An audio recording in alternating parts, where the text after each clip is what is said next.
ಒಂದು ಕಡೆ ಭವಾನಿ ರೇವಣ್ಣ ಅವರ ಜಾಮೀನು ಅರ್ಜಿ ವಿಚಾರಣೆ ವಿಶೇಷ ಕೋರ್ಟ್ನಲ್ಲಿ ನಡೀತಾ ಇದೆ. ಸುಖಾಸುಮ್ಮನೆ ಭವಾನಿ ರೇವಣ್ಣ ಮೇಲೆ ಆರೋಪ ಮಾಡ್ತಿದ್ದಾರೆ. ಭವಾನಿ ರೇವಣ್ಣ ಅವರ ಪರ ವಕೀಲರ ವಾದ ಇದು. ನಾನು ಆಗಲೇ ಹೇಳ್ತಿದ್ದೆ, ಅವ್ರ ಹೆಸರೇ ಇಲ್ಲ ಕಂಪ್ಲೇಂಟಲ್ಲಿ, ಸುಮ್ಮನೆ ಅವರ ಹೆಸರನ್ನು ಮಧ್ಯ ತರೋ ಪ್ರಯತ್ನ ಮಾಡಲಾಗ್ತಾ ಇದೆ. ಅವ್ರಿಗೂ ಈ ಕೇಸ್ಗೂ ಸಂಬಂಧ ಇಲ್ಲ. ಭವಾನಿ ರೇವಣ್ಣ ಅವರಿಗೆ ಕ್ಯಾನ್ಸರ್ ಕಾಯಿಲೆ ಇದೆ. ಭವಾನಿ ರೇವಣ್ಣ ಅವರಿಗೆ ಕ್ಯಾನ್ಸರ್ ಇದೆಯಂತೆ. ಕ್ಯಾನ್ಸರ್ ಕಾಯಿಲೆಗೆ ಚಿಕಿತ್ಸೆಯನ್ನು ಪಡ್ಕೊಳ್ತಿದ್ದಾರಂತೆ ಭವಾನಿ ರೇವಣ್ಣ.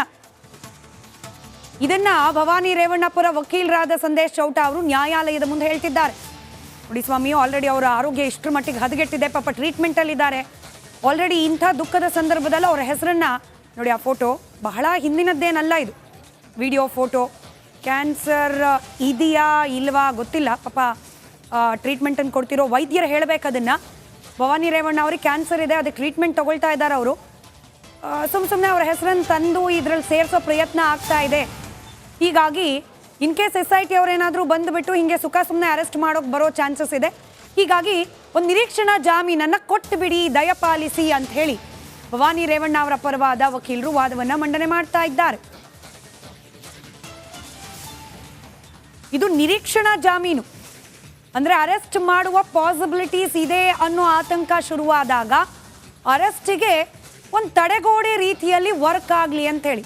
ಹಾಗಂತೇಳಿ ಅದು ಪರ್ಮನೆಂಟ್ ಕಾಂಪೌಂಡ್ ಅಲ್ಲ, ಒಡೆಯೋಕೆ ಆಗದಿರೋ ಕಾಂಪೌಂಡ್ ಅಲ್ಲ ಈ ನಿರೀಕ್ಷಣಾ ಜಾಮೀನು. ಅರೆಸ್ಟ್ ಮಾಡಲೇಬೇಕಾದ ಪ್ರಸಂಗ ಬಂದರೆ ಅದನ್ನು ಮೀರಿ ಅರೆಸ್ಟ್ ಮಾಡುವ ಪಾಸಿಬಿಲಿಟೀಸ್ ಕೂಡ ಇದೆ. ಹಿಂದಿನ ಪ್ರಕರಣಗಳಲ್ಲಿ ಗಮನಿಸಿದ್ವಿ. ಮತ್ತಷ್ಟು ಡೀಟೇಲ್ಸ್ ನಮ್ಮ ಪ್ರತಿನಿಧಿ ಶ್ರೀಪಾದ್ ಪಾಟೀಲ್.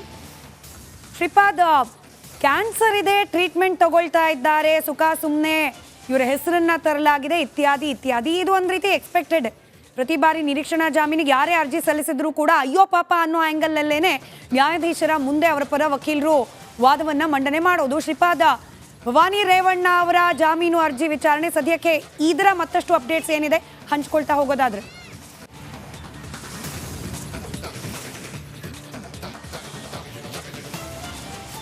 ಸ್ಮಿತಾ ರಂಗನಾಥ್, ಗಮನಿಸ್ತಾ ಇದ್ವಿ ರೇವಣ್ಣ ಅವರ ವಿಚಾರಣೆ ಆದ ನಂತರ ಏನೆಲ್ಲ ಬೆಳವಣಿಗೆ ಆಯಿತು, ಪ್ರಜ್ವಲ್ ರೇವಣ್ಣ ಅವರ ವಿಚಾರಣೆಯ ಸಂದರ್ಭದಲ್ಲಿ ಏನಾಯಿತು, ಈಗ ಪ್ರಜ್ವಲ್ ತಾಯಿ ಅವರ ಸರದಿ ಭವಾನಿ ರೇವಣ್ಣ ಅವರದು.